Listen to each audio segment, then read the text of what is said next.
Karibu sana mpenzi mtazamaji, siku ya leo tunazungumza kuhusu ugumba, utasa au kukosa mtoto. Tutaangalia sababu zake, matibabu yake na nini cha kufanya hapa kwa mwanaume na kwa mwanamke. Karibu nami kutoka sasa mpaka mwisho, tujifunze pamoja.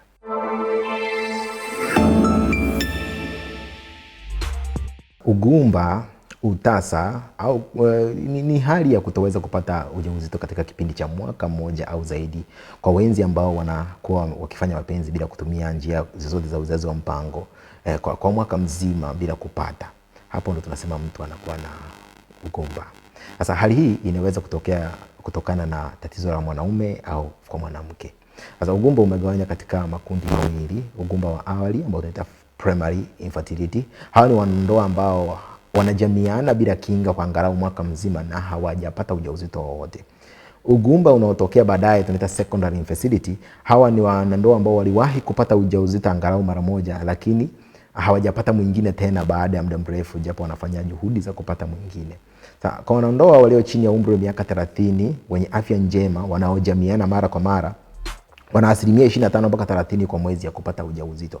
Mwanamke anafikia kilele cha rutuba ile ya kuzaa mwanzoni wa miaka 20, na baada ya umri wa miaka 35 hasa miaka 40 ile nafasi ya mwanamke kupata mimba inaanza kupungua. Kushindwa kushika mimba ni jambo linalosababisha hisia kali sana kwa watu na za uchungu mwingi na kujilaumu kwingi, sio tu kwa mwanamke bali hata kwa mwanaume, jambo ambalo linasababisha wapenzi wengi kujaribu kutafuta sababu ni nini ambacho kinapelekea tatizo hili. Ugumba unaweza kusababishwa na mambo mengi, mambo mbalimbali ya kimwili na kihisia.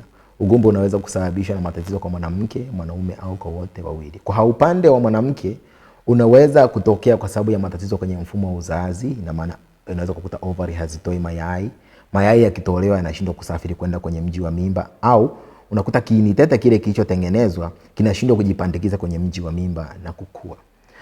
Sio hayo tu, matatizo mengine ya kimwili pia yanaweza kuchangia. Kwa mfano unaweza kukuta mtu ana saratani au uvimbe kwenye mji wa mimba, ugonjwa wa kisukari, kufanya mazoezi kupita kiasi na yenyewe ni sababu, kupata lishe duni, kunywa pombe sana, uzito mkubwa sana wa mwili, umri mkubwa sana zaidi ya miaka 40, maambukizi ya via uzazi, kwa mfano hizi PID, pelvic inflammatory diseases, makovu yanayotokana na magonjwa ya zinaa kwenye ule mfumo wa uzazi, na homoni pungufu mwilini na kadhalika. Yote haya yanaweza kachangia mwanamke kushindwa kupata mtoto. Ugumba kwa wanaume unaweza pia kutokea kwa sababu ya matatizo ya mfumo wa uzazi. Unaweza kukuta manii yanayotengenezwa hayatoshi, yanashindwa kutoka nje, au yanakosa ule ubora unaofaa kutengeneza mtoto, yale manii ambayo unakuta mwanaume anatengeneza. Matatizo haya ya kupungua wingi na ubora wa manii ya wanaume yanasababishwa na sababu nyingi. Kwa mfano kuzaliwa na matatizo haya ya uzazi, unakuta mtu amezaliwa hanithi, hawezi kutengeneza manii ambayo yana ubora. Mzee sana, unakuta mtu ni mzee sana. Uchafuzi wa mazingira, kwa mfano siku hizi kuna plastiki kwenye kila kitu, unakuta mpaka kama hizi plastiki hizi zinaathiri kiwango cha manii kinachotengenezwa. Lakini pia kukaa katika eneo ambalo linakuwa na joto au moto kwa muda mrefu, matumizi mabaya ya pombe, sigara, bangi na kokaini na madawa mengine ya kulevya. Unaweza kukuta mtu ana makovu kwenye mirija ile ambayo inabeba manii kwa sababu ya magonjwa ya zinaa, upasuaji au kuumia kwenye via vya uzazi.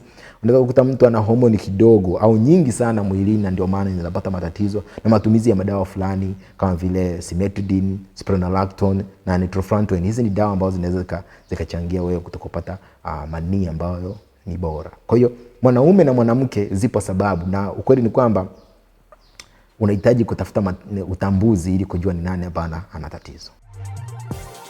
Ni vizuri mkafanya maamuzi ya kuonana na daktari kama mmejaribu kupata mimba kwa zaidi ya mwaka bila mafanikio. Huo ni wakati mzuri wa nyinyi kufanya maamuzi ya kwenda kufanyiwa vipimo, kutambua sababu ni nini na kustambua kwamba shida iko kwa mwanaume au kwa mwanamke au kwa nyinyi wote, ili muweze kupata matibabu vizuri. Ukifika kwa daktari atachukua historia yako, atakufanyia uchunguzi wa mwili na kuagiza ufanyiwe vipimo. Kwa wanawake anaweza kufanya vipimo vya damu kuangalia viwango vya homoni za uzazi ambayo inaitwa progesterone na homoni ya kuchochea mayai kutolewa ambayo inaitwa follicle stimulating hormone. Anaweza pia kuagiza uingiziwe kamera ndogo kwenye mji wa mimba na mirija ya uzazi ili kuchunguza hiyo mirija ya uzazi na mji wa mimba kama uko vizuri. Anaweza pia kuagiza ufanyie ultrasound ya nyonga zako. Anaweza kuchukua mkojo wako na kwenda kupima kuangalia homoni kama luteinizing hormone. Hii inatabiri kama yai litatolewa tayari kwa ajili ya kurutubishwa hapo baadaye. Kwa wanaume atapima ubora na wingi wa yale manii yako. Akishapima hivyo vyote, akitambua sababu ni nini, atakwambia. Lakini pia anaweza kupima uzito wako, kuangalia kama uzito wako ni mkubwa sana. Ataangalia pia historia yako kama unatumia pombe ili akushauri kama ndio sababu. Daktari akishajua sababu ni nini, ndipo anapotoa yale matibabu. Matibabu yanaweza kuwa ushauri na elimu kuhusu uzazi pekee, na hiyo ikatosha kabisa wewe kwenda kupata mtoto. Unaweza kupatiwa dawa za kutibu maambukizi kama ndio unayo, na anaweza kukuongezea homoni kama zimepungua mwilini, au nyakati nyingine anaweza kukushauri upate matibabu au utaratibu wa kupandikizwa mimba. Kwa mfano, unaweza kukuta mume wako manii yake hayana nguvu, au unaweza kukuta mayai ya mke wako hayawezi kutoka. Kwa hiyo yanachukuliwa na yanafanywa urutubishaji kwenye maabara, afu baadaye hiyo mimba inapandikizwa. Kwa habari ya ushauri, unaweza ukaongeza uwezekano wa kupata ujauzito kila mwezi kwa kujamiana siku 3 kabla ya yai la mama kutoka. Kwa wanawake wengi unakuta kwamba mzunguko wao wa hedhi ni siku 28, kwa hiyo yai linatoka siku ya 14. Kwa hiyo tunashauri kwamba ujamiane kila baada ya siku 3 kuanzia tarehe ya 10 mpaka 18 baada ya kipindi kile cha hedhi kuanza. Kwa hiyo inamaanisha kwamba siku 10 mpaka 18 pale hivi, kila baada ya siku 3 unashiriki tendo la ndoa, na hiyo inaongeza uwezekano wa wewe kupata ujauzito. Kati ya wanandoa 5 wanaogundulika kuwa wana ugumba, mmoja wao anapata mimba bila matibabu yoyote, na zaidi ya nusu ya wanandoa wenye ugumba wanapata ujauzito baada ya matibabu. Kwa hiyo mkipata matibabu unaongeza uwezekano wa nyinyi kupata mtoto. Kwa hiyo nenda mkapate matibabu. Sasa kama tatizo la ugumba halijatibiwa na kupona, linaweza kuleta hatari kubwa ya kihisia kwa wanandoa au hao wenzi. Baadhi wanaweza kupata ugonjwa wa sonona, wakawa na huzuni mwingi, wana wasiwasi, na matatizo mengine ya ndoa yanaweza kutokea pia, ugomvi na hata kuachana. Kwa hiyo ni tatizo ambalo unatakiwa ulifuatilie na uweze kupata matibabu mapema ili uweze kulinda ndoa yako pia. Kazi yetu ni kuwaunganisha wagonjwa kutoka Tanzania kupata matibabu India, South Africa, Uturuki na USA kwa urahisi kabisa. Tutakuunganisha.